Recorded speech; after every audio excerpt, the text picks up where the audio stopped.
Hey guys, so I am currently in my car right now. I just am waiting to go somewhere. So I wanted to talk about a serial killer. Basically, I'm doing a school project, and I'm doing a criminal profile on a serial killer. So I did a bunch of research, and I was like, you know what? I'm gonna make a video about this. So this video is inspired from Call Me Chris. Go check her out. She has really good deep dive videos. But today I'm going to be doing I did a deep dive on the serial killer, kind of well known, Bobby Joe Long, mostly known for the abduction of Lisa McVeigh. I'm not going to be telling the story of him and Lisa McVeigh. I will be telling his backstory, everything leading up to his crimes, and his major crimes that he committed, all the way up to his execution. So I really hope you guys enjoy the video.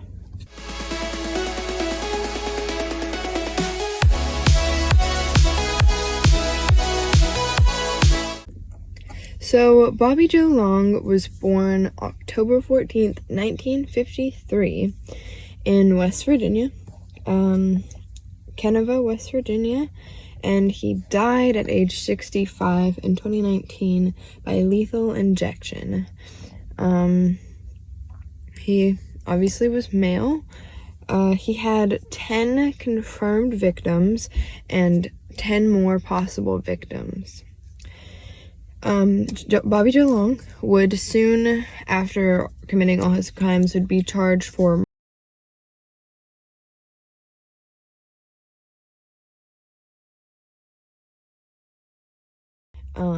and within an 8-month span. All of this would occur in Tampa, Florida. In the early 1980s, he raised of women after using newspaper ads to find them. He began an 8-month killing spree in 1984 and was arrested that November after letting one potential victim, Lisa McVeigh, go free. He received 2 death sentences, but his execution was delayed due to him making several appeals.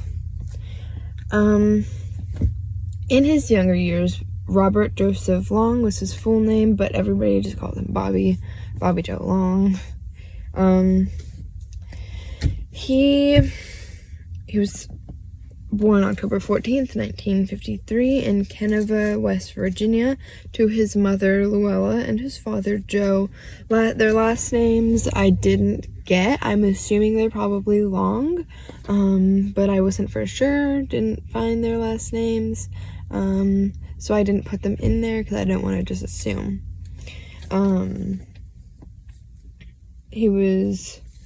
They split when he was young, and he spent most of his childhood with his mother in Florida.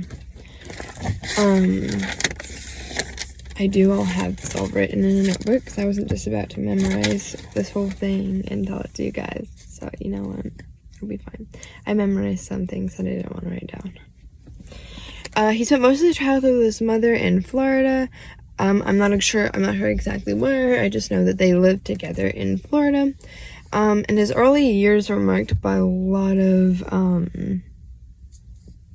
incidents, not very good stuff. He failed first grade, which in a lot of people's minds, failure is really hard to take in. It doesn't sound like a super traumatic thing, but especially failing at such a young age and being in the living situation he was kind of, just messed with his brain a little bit. He was also involved in a few accidents.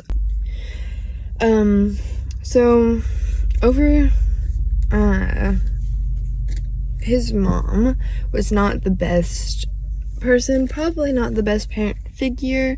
I don't know how he would have turned out if he lived with his dad. Maybe he wouldn't have even failed that grade. He might not have been involved in many accidents. Maybe he still would have been, but it definitely wouldn't have messed with his psychology, as far as I would think. He began to develop a hatred for women, including his mom, Luella. It kind of started with her. She worked at a bar and often would wear skimpy clothing to her job and would bring home lots of men. And to make matters worse, they shared a bed till he was around ages 12 to 13, and she would sleep with multiple men in that bed while Bobby Joe Long was sleeping in the bed with them at the same time. I don't know how you could do that.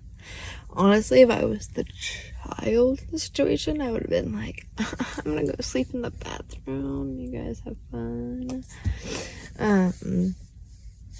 Yeah. I don't know. I couldn't even do that in front of my kid. That's like so messed up to me. Anyways, all of this going on just kind of added to all of this was just little ingredients in him becoming who he was. He would then start to some of his early crimes. He met his future wife Cynthia when he was 13 years old. They got married in 1974 and had 2 children. I didn't find the names of the children, but you have to remember, guys, it was like 10 o'clock at night when I was doing this. I wasn't exactly thinking about who everybody was, but I don't know who his children are. I'm sure you can easily find it. Just give it a little, hey Siri, who are Bobby Joe Long's children, and there you go.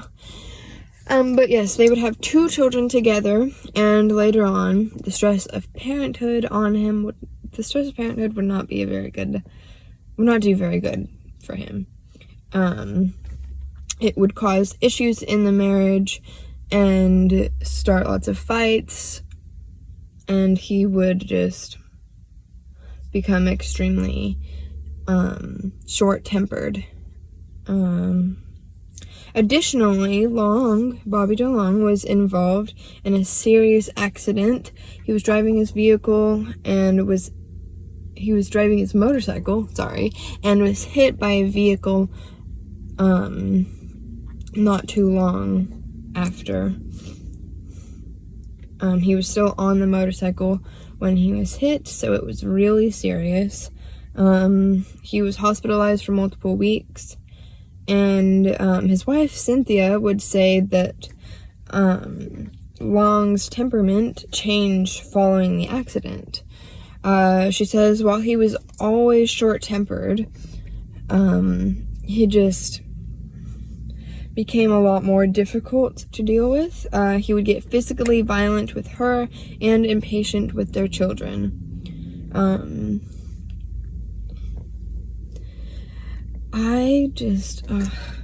He was already really short-tempered and would lose patience with Cynthia and the kids a lot, but he never started physically abusing Cynthia until after his motorcycle accident, giving officers reason to believe that his head could have been severely damaged, could have caused slight brain damage, because he was also very smart with how he did things and how he covered things up. After his early crimes, he became extremely smart, extremely creative, I guess you could say, and would not get caught for a while. I say a while, it wasn't really that long, but if he had never let Lisa McVeigh go, there's a good chance he would have never gotten caught. Let's see. Long also developed, she said that Long also developed a weirdly and other dangerous, which, once again, the brain damage could have something to do with that. Also, his growing up situation, how his mother was, him sleeping in the same bed as her, always basically seeing his mother as a could have led up to this. Criminal analyst later would attribute his violent character to a labeling him as a Cynthia eventually would file for divorce, as she should, in 1980, and Long would move in with a female friend, Sharon Richards. He would later on move in with Sharon Richards, who would eventually accuse him of rape and battery. Following that, in fall of 1983, he would later be charged with sending an inappropriate letter and pictures to a 12-year-old Florida girl. A 12. I can't even.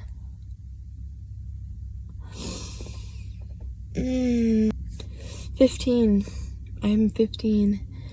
That's, I think he was probably late 20s at this time. No. He was like in his 30s. By that time. That was 1983. He was, about in his 30s at that time. That's just, anyways. Gosh, okay. He would be given jail time and put on probation.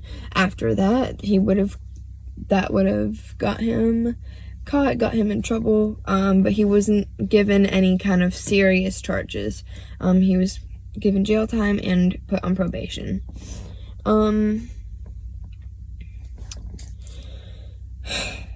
During this whole time period, Bobby Joe Long would make the criminal jump to becoming a... So during his time in jail and, starting off with his early crimes and his divorce with Cynthia, he would make that jump to becoming a full-on...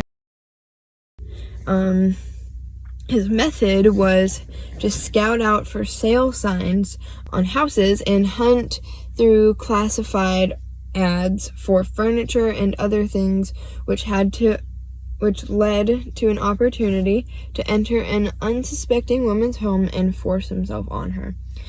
I'm stuttering a lot, you guys, because I wrote this at 10 to 11 p.m, probably longer than that, and my handwriting's not very good that late at night, so bear with me.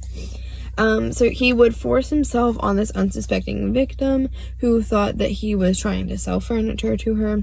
He came into her house, was looking and measuring everything, and would try to get her to test some furniture out, and would then, while she was sitting on the furniture, would force himself onto her and her.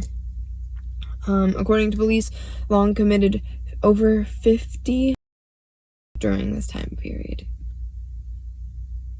50. Over 50. So that doesn't...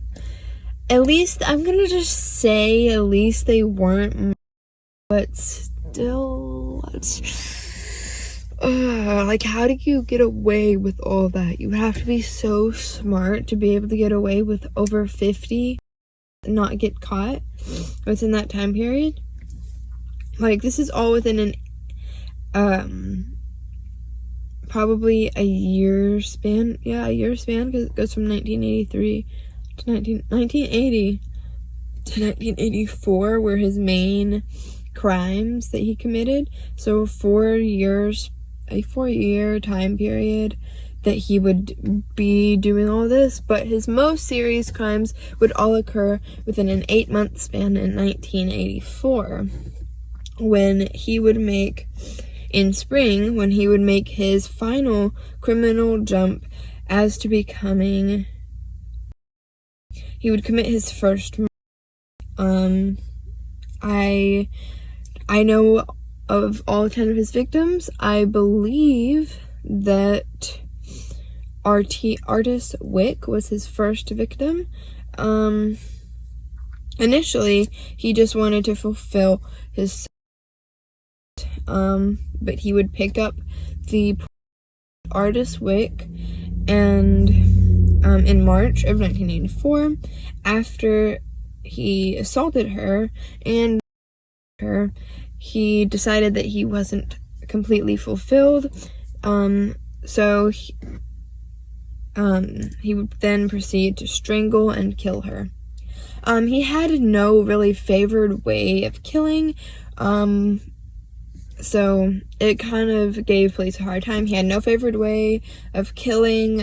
He would dispose bodies in random places. He had no one favor disposal area, I guess you could say. So it was really hard to get a lead on him. In May 1984, while driving down, this would be his second murder victim. In May of 1984, while driving down the road Nebraska Avenue in Tampa, Florida, Long spotted a young woman walking named Lana Long. Oh, I feel so bad for her. She has the same last name as him. I don't know. Maybe he didn't even know her last name. I don't know. Maybe they were cousins. I don't know. Anyways, I'm kidding. I'm kidding. He would pull up beside Lana and offer her a ride, which she would accept. No. If somebody who I don't know is pulling up beside me on the side of the road, asking me if I want a ride, I would say, no, thank you, that's okay. I'm gonna walk the rest of the way. My house is just right here. Anyways.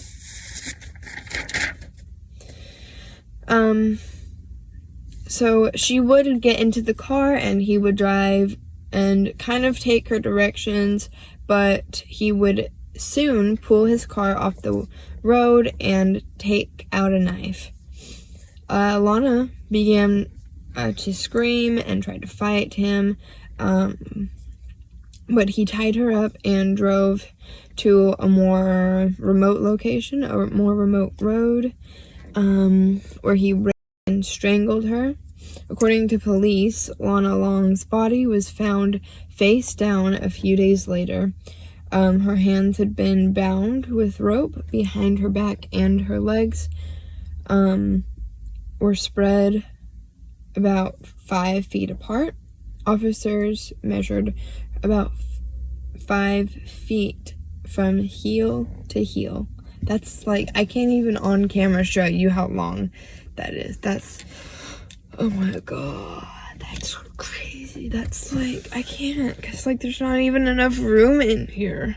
That's almost the distance away you're supposed to stay from somebody if they have COVID, or to keep from getting COVID. That's 1 foot less than the amount of feet you're supposed to stay away from somebody when they're sick. Oh my god. So Long's next victim would be a 22-year-old. Her name was Michelle Sims. After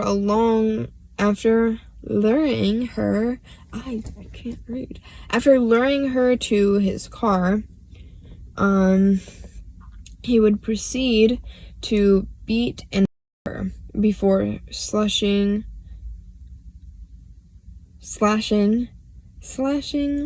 her throat repeatedly. That's not just a little, that's like, oh, that would, oh my god.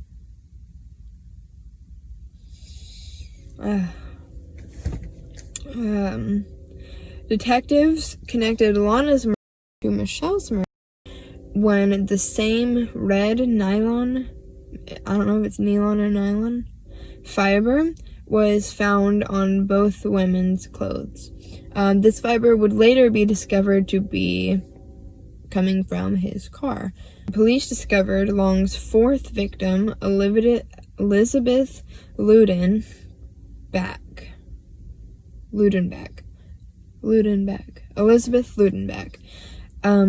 about 17 days after she was killed. It wasn't specifically said. They estimated about 17 days because sorry, I'm super tired. They estimated about 17 days as her body was badly decomposed when she was found. She was lying on her back, completely clothed. So, Long would love his victims clean. He was a very OCD, I guess you could say. His apartment was always clean. He was clean. He always was, smelled good, was, clean. He liked his victims. Lisa McVeigh, he would deeply clean her. He didn't really clean, I guess you could say, his other victims because all he was really worried about was getting rid of them. But sometimes he would clothe them, reclothe them, maybe wipe them down, and he would just love cleanliness.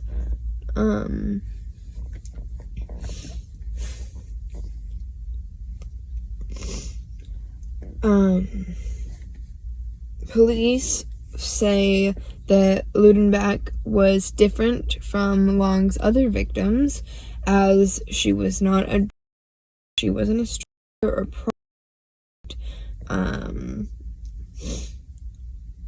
as opposed to his other victims. He had a type. He did like to choose certain victims, drug users that would be easy to manipulate, prostitutes, strippers, anybody that would be easily, it wouldn't be weird to take them home with you. Like, obviously, if you're a you kind of expect to be taken home. It's not weird. Maybe if it was like, I don't know, but that was his type, because they reminded him mostly of his mother. He had severe mommy issues. He had a big hate for his mother because of everything that she did, and he would go on to say that he wanted to get back at women. His fifth victim was a young prostitute named Chanel Williams. She'd been walking along Tampa Street where Bobby picked her up after and attempting to strangle her. Long pulled out his and shot her in the back of the neck. So we've already seen strangling, throat slashing, shooting. Like, he doesn't have a preferred way of killing. He did have a victim that he would hang. She was never confirmed to be his, but police officers strongly suspected that that was his victim. As he did admit to most of his victims right when he was when he knew that that was it for him, he would start to admit to his victims. But he would shoot her in the back of the neck. 2 more murders followed. Police would soon identify them as Karen Dinsfriend and Shirley Hops. Early in November of 1984, Long spotted 17-year-old Lisa McVeigh on her bicycle in northern Tampa, and he would go on to regret ever letting her go. He did not regret what he did to her, but he would regret letting her go free. After dragging McVeigh to his car, he forced her to perform and then brought her to his apartment, where he would rape her repeatedly and would even force her to shower with him. However, not like his other victims, Long let McVeigh live after treating her like a for more than 24 hours, a total of 26 hours. It was McVeigh's testimony that would finally lead police to Bobby Joe Long. She would go the following morning, would go to the police station and report him for everything that he did to her. After releasing McVeigh, Long would go on to kill 2 more women, Virginia Johnson and Kim Swan. However, McVeigh had provided a brief description of his car, his house. I didn't write that because I was... she would provide a brief description of his car and apartment. She wanted extremely badly for him to get caught because of what he did to her and so many other women. The mysterious red fibers, which helped police to connect murder victims, was found to match the interior carpeting of his car and was also found on Lisa McVeigh. Once he was in custody, Long was also connected to the recently discovered murder of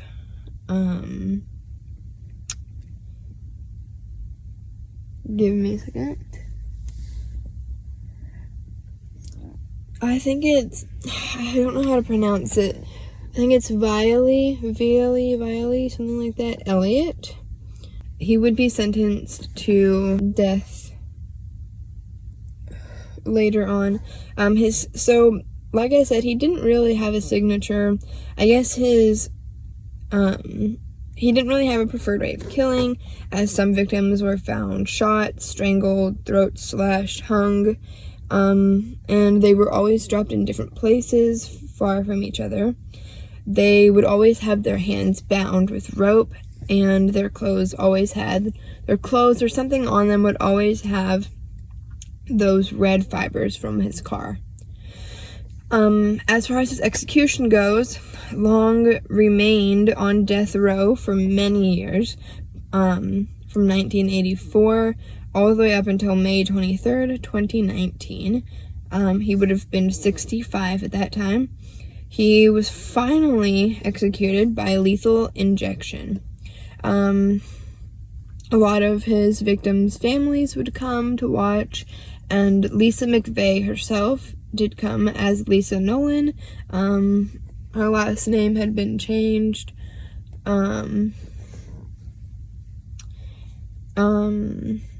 She would sit in the front row of while he was executed, and would state, "I wanted to be the first person that he saw."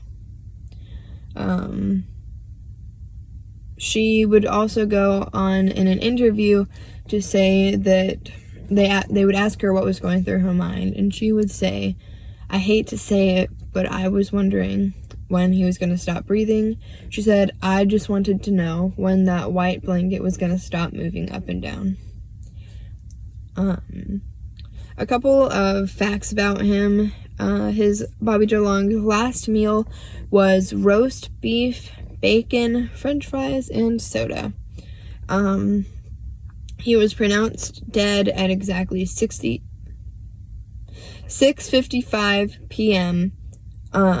His last statement would be no, which was a reply to one of the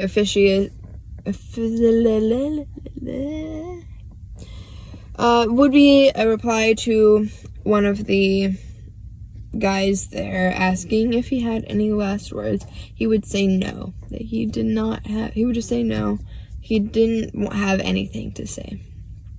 There would be many interviews where he would go on to say that his one regret was letting her go.